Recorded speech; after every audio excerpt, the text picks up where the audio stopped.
Indonesia, negeri tercinta yang indah dan mempesona dengan keragaman suku, seni budaya, dan kekayaan alam yang melimpah yang terkandung di dalam gunung, tanah, air, hutan, laut, dan udara yang membentang di antara ribuan pulau. Sumber-sumber daya alam tersebut merupakan kekayaan yang harus dijaga kelestariannya agar dapat memenuhi kebutuhan hajat hidup orang banyak.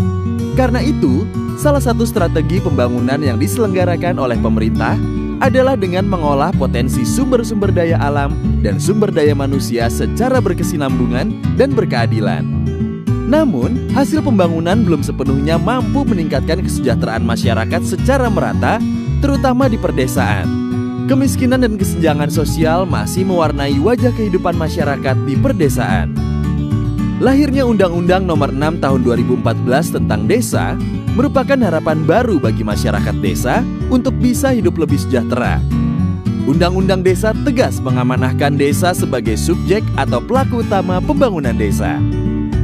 Di samping mengakui hak dan menetapkan kewenangan untuk mengatur dan mengurus pembangunan internal rumah tangga desa, Undang-Undang Desa juga menetapkan dan mengatur ketentuan tentang pembangunan kawasan perdesaan, yaitu perpaduan pembangunan antar desa dalam satu kabupaten atau kota.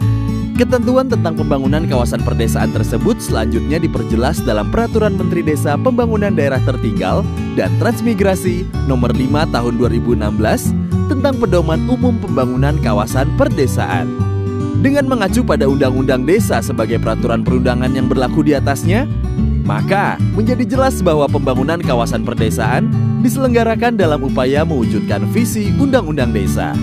Pembangunan kawasan perdesaan direncanakan, ditetapkan, dan diselenggarakan di atas prinsip partisipatif, holistik dan komprehensif, berkesinambungan, keterpaduan, keadilan, keseimbangan, transparansi, dan akuntabilitas.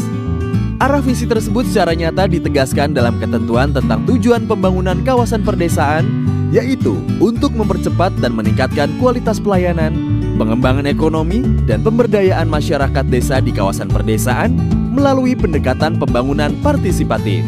Sedangkan mengenai ruang lingkupnya, pembangunan kawasan perdesaan meliputi penggunaan dan pemanfaatan wilayah desa, pelayanan untuk meningkatkan kesejahteraan, pembangunan, dan pemberdayaan masyarakat desa. Berdasarkan identifikasi atas fungsi dan potensi unggulan, intervensi pemerintah mengklasifikasi kawasan perdesaan ke dalam 5 tema besar kawasan perdesaan: kawasan argopolitan, kawasan minapolitan, kawasan wisata dan budaya, kawasan sumber daya alam, dan kawasan industri rumah tangga. Selanjutnya, bagaimanakah pembangunan kawasan perdesaan diselenggarakan? Pembangunan kawasan perdesaan merupakan suatu strategi percepatan pembangunan desa-desa dalam suatu kawasan yang penyelenggaraannya meliputi kegiatan-kegiatan, pengusulan, perencanaan dan penetapan, pelaksanaan, pembangunan, evaluasi, dan pelaporan. Kawasan perdesaan dapat diusulkan dari bawah atau yang disebut bottom up, yaitu dari hasil musyawarah beberapa desa yang difasilitasi pemerintah daerah dan dapat dibantu oleh pihak ketiga.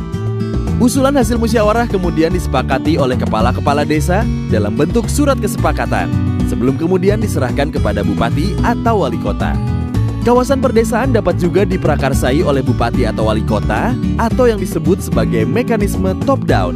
Sesuai dengan prinsip partisipasi, maka kawasan perdesaan yang diprakarsai bupati atau wali kota harus mendapatkan persetujuan kepala desa dan tokoh masyarakat yang wilayahnya diusulkan menjadi kawasan. Sampai di kabupaten atau kota, usulan akan dibahas dan dilengkapi dengan rencana pembangunan kawasan perdesaan atau RPKP yang diprakarsai bupati atau wali kota melalui tim koordinasi pembangunan kawasan perdesaan atau TKPKP kabupaten atau kota. RPKP disusun sebagai rencana pembangunan jangka menengah yang berlaku selama 5 tahun yang dapat diubah dengan menyesuaikan pada perkembangan kebutuhan kawasan. Rencana pembangunan kawasan perdesaan dan penetapan kawasan perdesaan ditetapkan melalui peraturan bupati atau wali kota dengan memperhatikan rencana tata ruang dan wilayah kabupaten atau kota dan rencana pembangunan jangka menengah kabupaten atau kota, terutama dalam penentuan prioritas, jenis, dan lokasi program pembangunan. Pembangunan kawasan perdesaan diselenggarakan sebagai perwujudan program dan kegiatan pembangunan tahunan pada kawasan perdesaan yang merupakan penguatan kapasitas masyarakat dan hubungan kemitraan yang dilakukan oleh pemerintah, swasta, dan atau masyarakat di kawasan perdesaan. Satuan kerja perangkat daerah yang ditunjuk oleh bupati atau wali kota setelah mendapatkan masukan dari TKPKP dan pemerintah desa akan bertindak sebagai pelaksana pembangunan kawasan perdesaan. Dari manakah sumber dana pembangunan kawasan perdesaan? Sumber dana pembangunan kawasan perdesaan dapat berasal dari pemerintah melalui APBN, APBD provinsi, APBD kabupaten atau kota, APB desa, dan atau sumber lain yang sah dan tidak mengikat.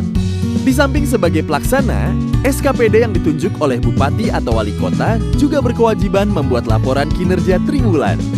Laporan selanjutnya disampaikan kepada bupati atau wali kota melalui Bapeda kabupaten atau kota untuk ditindaklanjuti sebagai arahan kepada TKPKP kabupaten atau kota dalam pelaksanaan pembangunan kawasan perdesaan periode selanjutnya.